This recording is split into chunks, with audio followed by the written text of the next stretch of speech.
for a long, long term. So there is a payoff, no doubt about it.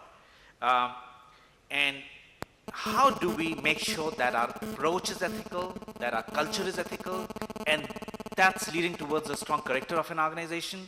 There are 5 things that are done, which are seen, which unethical organizations do. So if those things are avoided, then I think we are in the right path. So I'll just say bullet by bullet because time is short. So first thing is excessive power to CEO. Unethical organizations, whichever case you take, there is an extraordinary power to one man who became a demigod. That's one thing that has been seen. The second thing is a fear of talking. In an organization culture, fear to talk, fear to be critical is being seen as a dangerous thing to do. If anybody hears, I might lose my job. The third thing is conflict in our personal and business areas. So conflict could be anything. I can go on official tour and take my family, which can stay in the hotel, or I can recruit a person who is related to me, and yet it continues, or my wife can work for a competitor without an organization knows about it. These are different conflicts that have been seen to be occurring in people in those organizations where some unethical practices have happened. Fourth, excessive pressure on work. You have to achieve this target. You have to get this profit this quarter, otherwise the global CEO is out. Excessive pressure. Good to have a pressure. I think pressure up to a point which is giving you positive energy is good. Beyond that, it is actually creating more depression. And next point is this whole digitization or technology adoption in the company, more transparency in the organization, etc. If not there, lack of it is what has been seen to be one of the causes in many of these unethical organizations. So I'll stop at this, ladies and gentlemen, and I'll just summarize by saying that if we are moving towards this excellence in business performance, we have to begin to see things which are vital and critical 10 years from now, and take steps today. Building this strong character in an organization is one of the toughest and one of the most important tasks of HR leaders, and globally people are beginning to see this as an important point in the current times, because the whole business environment is giving more motivation to people to be unethical than it is giving motivation to people to be ethical. So we as leaders have to turn that over and provide compelling reasons to people to agree and accept this proposition as the strong organization building area. Thank you very much. Thank you, Dr. Bharadwaj. I think he highlighted a very important aspect that even the biggest brands like Lehman Brothers collapsed because of lack of ethics and governance, and how character and culture are the key elements like any other element in the brand building process. And the companies which I gave an example of in my talk, which are more than 100 years old, some of them companies I've worked in, are built on a solid grounding of character, culture, and ethics. I have great pleasure now in inviting Mr. Rajiv Bhaduria, Director, Group HR of Jindal Steel and Power. Mr. Bhaduria, please.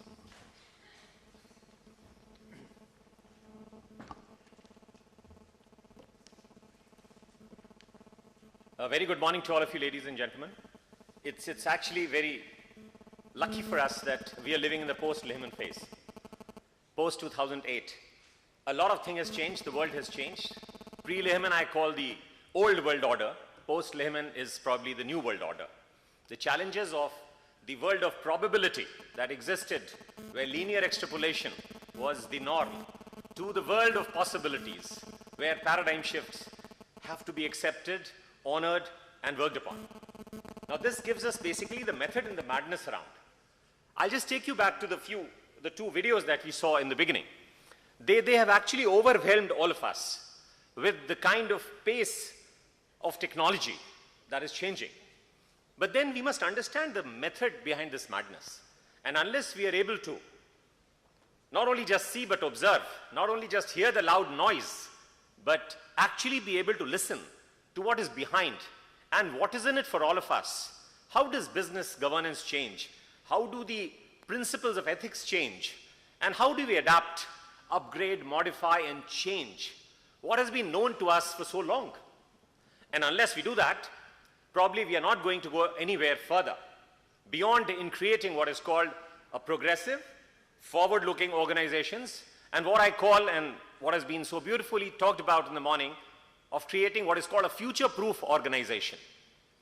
We talk a lot about technology and its changes, the impact it has, but let's just go back and see and understand what is it that's actually changing and what is in it that is going to be impacting the way we have to work, to learn the new lessons and live happily in the post-Lehman phase.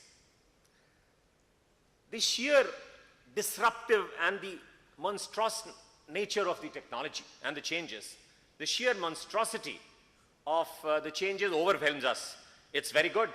We have Googles, we have Facebooks and the like, but the entire industry is not the same. It's like the Amazon has impacted a lot of us, and it will impact a lot of us, continue to do, both good and bad formats. But what is in it is that it has come to stay. So what are the business drivers and what are the technology drivers? If we understand today, we'll be able to actually enunciate as to what it would be to create what is called the right kind of business reputation, governance mechanisms, and the new ethics of the new world order.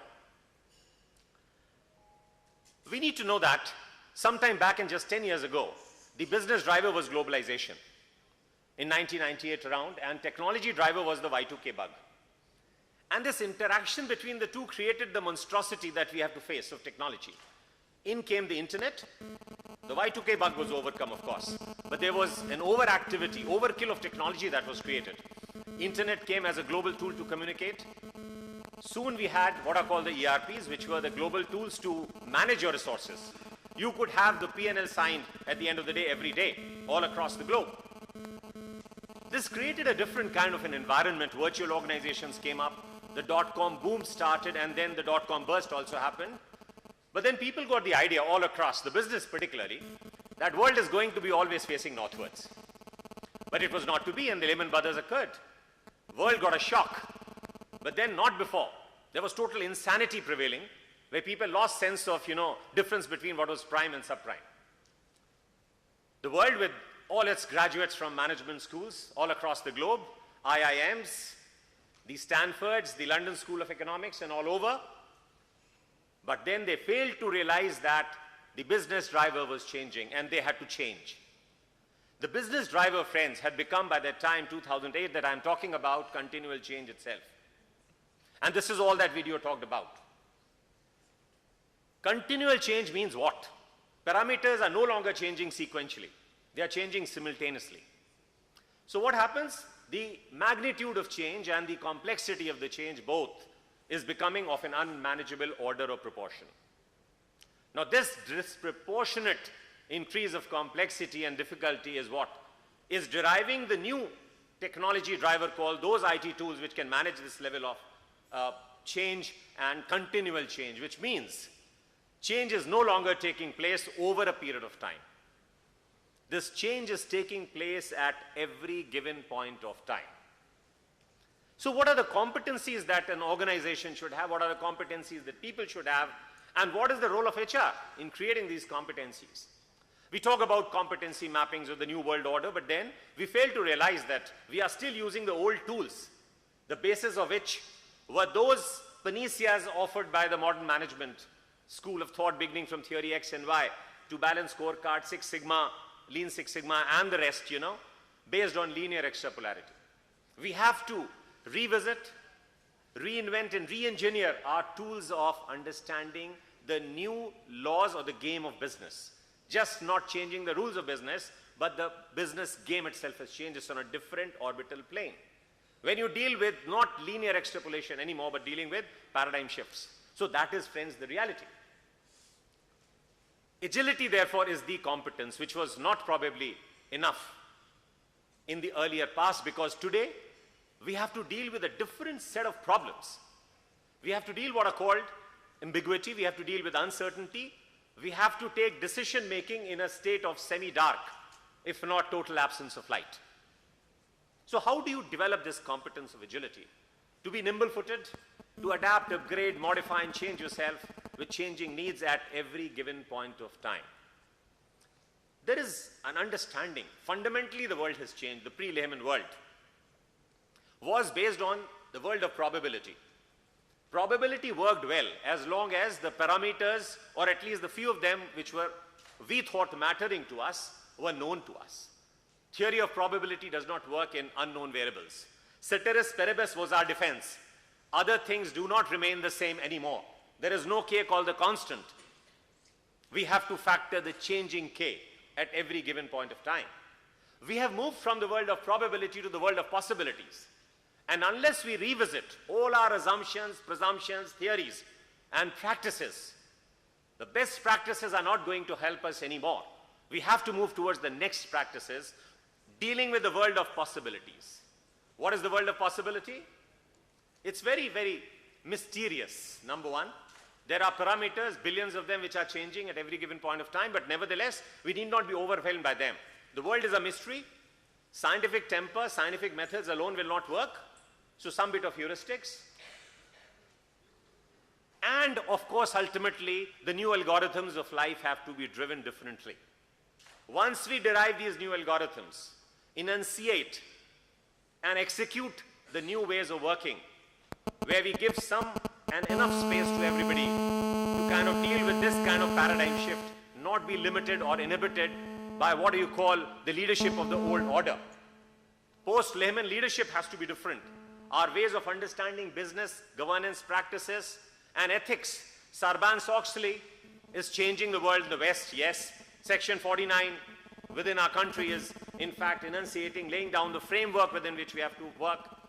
But till the time we understand that there is a fundamental paradigm shift in the new capital, post-capitalist phenomena, capitalism, as it was known and driven by the intent of greed, has changed. It has become more responsible today in the world of possibilities.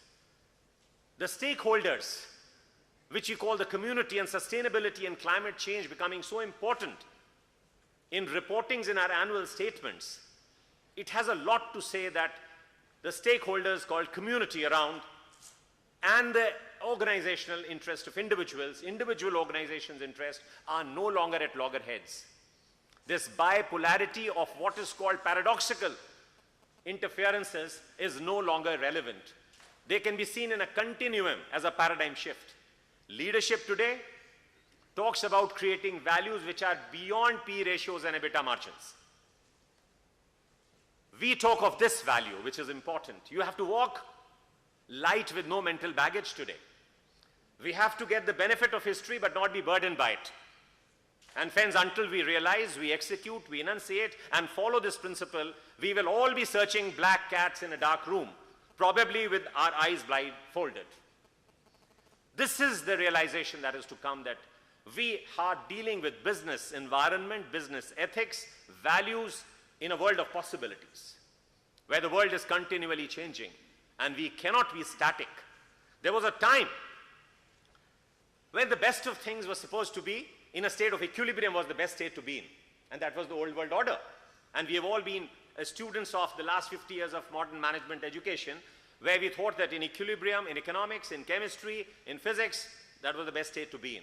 But friends, with continual change and with this kind of injection of disruptive technology, what has changed and what has actually now forcing us to re-enunciate our values is that no longer our old paradigms will work unless revisited every moment. And this revisit would mean a lot of change in the way we look at business itself, the positivities, the benign influence of business. And until we see the interest of the community as a continuum of the interest, moving from self-interest or selfish interest to enlightened self-interest. When we are doing business ethically, we are not doing a disservice to ourselves. We are giving ourselves the best of service. In fact, enlightened self-interest is being pursued by us if we do this. If we do the values, if we do corporate governance, whether Sarbanes-Oxley or Section 49 are existent or not, that is important, because ultimately responsible business today, the post-capitalist business in the human age, this is the context of today. We are living in a human age, which is post lot of things, you know. It is post-industrial, post-computer age, post-technology, post-knowledge workforce era. We are talking of a time when people and systems and processes are no longer governed by the autocratic sentiments of hierarchy, but democratization of the society, the organization, the business, the values and ethics. So this would be the principal value which I think would be the supreme lesson learned in terms of the technological changes that we have been so overwhelmed with. This is the post-capitalist scenario, the human age, and the new algorithms that have been driven by us, understood by us, enunciated by us, are the ones which are going to hold us in good stead. That's all, friends, I wanted to say. All our practices of HR have to be now therefore aligned to this.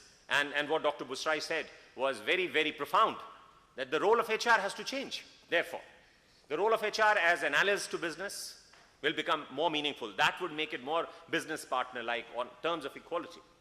You will be using HR as a role of an intervention specialist, looking at the root causes, separating the disease from the symptoms, not just addressing the symptoms. You